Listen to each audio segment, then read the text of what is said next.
Hello friends, good morning. নতুন সকালে শুভেচ্ছা জানিয়ে গরম গরম চায়ের সাথে তোমাদের সবাইকে গুড মর্নিং জানালাম। আর আজ তো গণেশ পুজো, অনেক দিন ধরে ভাবছি ব্লগটা দেবো বাট দিতে ইচ্ছা হয়নি, সেরকম কিছু ক্লিপ নিতে পারিনি বলে। তো ভগবানকে গুছিয়েছি, সাজিয়েছি পুজো করব বলে, একটু কৃষ্ণ ভগবানকে ফুল টুল দিয়ে দিলাম। সাথে গণেশ বাবাজিকেও, গণেশ বাপ্পাকেও আমি ঠিকঠাক করে যেখানে বসিয়ে সুন্দর করে সাজিয়ে আমরা যেমনভাবে পুজো করি নর্মাল, সেরকমভাবে কিছুই করিনি। তো নর্মাল ফুল মিষ্টি দিয়ে পুজো দিলাম। তো সবাই আমরা সেদিন নিরামিষ খাবো, ভাতটা খাবো না, এইভাবে আমরা প্রতি বছর গণেশ চতুর্থী করি। যেহেতু প্রচণ্ড বৃষ্টি, সব কিছু প্ল্যান ক্যান্সেল, ঘরে একটু পুজো করে নিরামিষ খেয়ে দিনটা কাটালাম। অনেকের বাড়িতে ইনভাইট থাকে, কারো বাড়িতে যেতে পারেনি এই বৃষ্টির কারণে। এবছর বৃষ্টিতে না পুরো গণেশ চতুর্থীটা মাত করে দিয়েছে। বাট আমি কী করেছি, আমার ঘরে সামান্য একটু ফুল দিয়ে পুজো টুজো দিয়ে আমরা নিরামিষ খাওয়া দাওয়া করে দিনটা কাটিয়েছি। তো চলো তোমরা দেখতে থাকো আমাদের ছোট্ট গণেশকে সুন্দর করে ভিতরে সাজিয়ে রেখেছি। দেখো সে মন্দিরের ভেতরে পুজো হলো, ব্যাস এবার আমরা খাবো তো কিছু না, তো নিরামিষ খাবো যেহেতু, লুচি, পটল আলু পোস্ত এসব নিয়ে লাঞ্চটা করে নিলাম। তারপর দুপুরবেলা কী করবো ভেবে পাচ্ছি না, তো শাড়িতে ফলস লাগাতে বসে গেলাম। আর এদিকে আমার প্রতিদেব শরীরচর্চা নিয়ে ব্যস্ত, আজকাল একটু সময় পাচ্ছে, শরীরচর্চা করছে, নাহলে একটু ভুটুটা বেশ বেরিয়ে আসছে। তো ও আপনার নিজের এক্সারসাইজ করছে, আমি আমার কাজ করছি।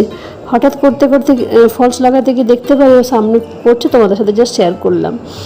তো চলো, আমার ফলস লাগানো কিন্তু কমপ্লিট। প্রতিদিন প্ল্যান করে একটা একটা শাড়ি ফলস লাগিয়ে ফেলি। এই যে মেয়ে এসেছে, আমার ব্লাউজের পিস দিয়ে মুখটা ঢেকে দিল। বেশ ঝমঝম বৃষ্টি, মেয়ের মুখরোচক কিছু খেতে ইচ্ছে করেছে। মেয়েকে বললাম তুই নিজে বানিয়ে নিজে খা, সবসময় মা বানিয়ে দেবে না। তো বানিয়ে নিচ্ছে গোবি মাঞ্চুরিয়ান, সবগুলো কেটেছে নিজে, সব কিছু করছে। আর হয়তো পাপাকে হেল্প করতে বলছে বা কোথায় কী আছে জানতে চাইছে। বাট হেভি টেস্টি বানিয়েছিল কিন্তু মেয়ে মাঞ্চুরিয়ানটা। ব্যাস ওর মাঞ্চুরিয়ান কিন্তু বানানো বেশ কমপ্লিট। খাবার সময় শুধু বলেছি ওগুলো দিবি, নাহলে হয়তো ক্রিস্পি চলে যাবে। তো জাস্ট খাবার সময় কিন্তু পকোড়াগুলো দিয়েছে, আর হেভি টেস্টি হয়েছে। আমি রোজকারের মতো তোমাদের লাইভে যখন আসি সেরকম লাইভের জন্য রেডি হয়ে গেছি। রাত 10টা মানে তো শুক্রবার লাইভ থাকে না, তো আমি লাইভে বসে গেছি। এটা পরের দিন সকালে তোমাদের সাথে শেয়ার করছি। একটা স্কুইরেল এসে আমাদের ব্যালকনিতে বসে আছে, আর আমি তোমাদের ক্যাপচার করব, দেখাবো, এটাই তো আমার চ্যানেলের কাজ না। তো তোমাদের শেয়ার করলাম। আবার যখন একটু আওয়াজ হয়েছে তখন আবার পালিয়েও গেছে। তো সুন্দর লাগছে না বেশ প্রকৃতির মাঝে স্কুইরেলটাকে। এখানে পাখির আওয়াজ খুব সুন্দর আসে, বা পাখি এসে ঘরের ভিতর থেকেই ফল খেয়ে যায়, বেশ ভালো লাগে।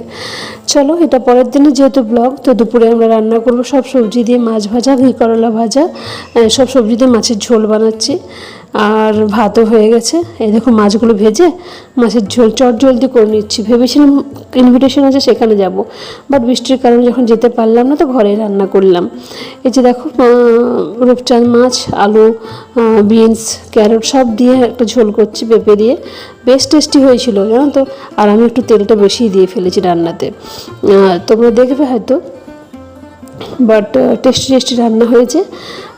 আমরা জলদি ভাতটা খেয়ে নিলাম, খেয়ে আবার ওই যে দেখো বললাম না এই রান্নাটা করেছি দেখো, তো হেভি টেস্টি হয়েছিল কিন্তু। আর জানো তো, এটা তো পেঁয়াজ রসুন ছাড়া মাছের রান্না।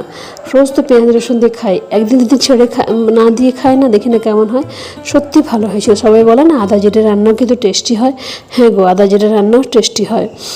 তো সুন্দরভাবে মাছের ঝোল দিয়ে ভাতটা খেয়ে আমি আমাদের লাঞ্চটা কমপ্লিট করলাম। এই দেখো কালারটাও কিন্তু খুব সুন্দর এসছে। একটু গরম মশলা, কাঁচা লঙ্কা দিয়ে একটু ফুটিয়ে নিলাম। বেশ সেরকম কিছু তো বানাবো না, যেহেতু অনেকটা লেট হয়ে গেছে। মেয়ের ইনভিটেশন আছে, মেয়ে তো চলে গেছে, বাট আমরা দুজন আর গেলাম না। তারপর আমি সন্ধ্যেটা দিলাম, যেহেতু রিলস বানাচ্ছিলাম কিছুক্ষণ ধরে। তো ভগবানের জন্য, ভগবানের সন্ধ্যের টাইম যখন হয়ে গেছে, তো আমি রিলস বানাতেই আমি সন্ধ্যেটা দিয়ে দিলাম। আর সেই সন্ধ্যেটা তোমাদের সাথে শেয়ার করছি। কী আর করবো বলো, ঘরে সারাক্ষণ এইসব কাজ ছাড়া আর কোনো তো কাজ নেই। ঘরের যা কিছু কাজ করবো তোমাদের তো ব্লগে শেয়ার করবো, তাই না? তো এবার আমি রেডি করে নিলাম, ঠাকুরের কাছে আরতি করলাম, ফুল দিলাম, সন্ধ্যেতে যা করে সামনে ক্যামেরা রেখেই করছি। যেহেতু অ্যাকচুয়ালি কী করি জানো তো, একবার ভালোভাবে পুজোটা করে নিই, আর জাস্ট তোমাদেরকে দেখাবো বলে কিছুটা ক্লিপ নিই। তো আমার সন্ধ্যে দেওয়া হয়ে গেছে। এই সন্ধ্যের পর আমাদের আবার যা কাজ, সন্ধ্যের পর আমি আর হাজব্যান্ড মিলে চাটা খাবো।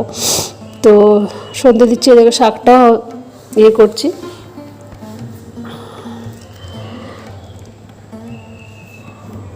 যেহেতু দুপুরে মাছ টাছ রান্না করেছিলাম, তো কিছুটা রয়ে গেছে। এই যে দেখো আমাদের ছোট্ট গণপতি বাপ্পা, এটা আমার মেয়ে না ছোটোবেলায় খেলার ছলে নিয়ে এসেছিলো, সেটা আমরা প্রতি বছর কিন্তু পুজো করি। আর মেয়ে গণপতি বাপ্পা নিয়ে এসো, তো সে হয়তো একদিন হবে, সে কাছে প্রার্থনা করছি যে গণপতি বাপ্পা ঘরে আনার দিন যেন আমার হয়ে যায় জলদি। অনেক আশা আকাঙ্ক্ষা নিয়ে আমি নিয়ে আসবো, শখ আছে আমার। তো সে শুভ দিনটা যেদিন আসবে তোমাদেরকে নিশ্চয়ই শেয়ার করব। চলো সকলকে বলবো গণপতি বাপ্পা যেন সবার মনস্কামনা পূরণ করে, আর সাথে আমারও। এই যে ফেভারিট মিষ্টি মোদক, সেটাও ভগবানের কাছে দিলাম।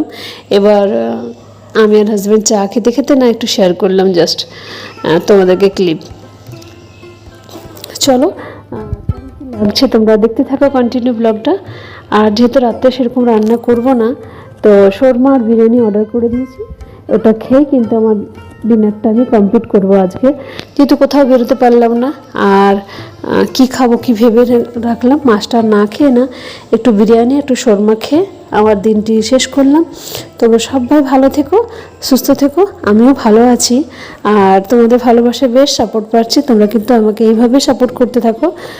ততক্ষণ পর্যন্ত bye, good night, take care. আর হ্যাঁ, সাবস্ক্রাইব করতে কিন্তু একদম ভুলবে না, বুঝেছো? সুখপাখির সীমাকে কিন্তু সাপোর্ট করা খুব জরুরি, কেননা সাপোর্ট না করলে তো আমি এগিয়ে যেতে পারবো না। তোমাদের সাপোর্ট ছাড়া আমি কিচ্ছুই করতে পারবো না। তো তোমাদের সাপোর্ট কিন্তু একদম দরকার। তো কন্টিনিউ সাপোর্ট করো, আর বেল আইকনটা বাজিয়ে রাখো টাং করে, তাহলে যখনই ভিডিও দেবো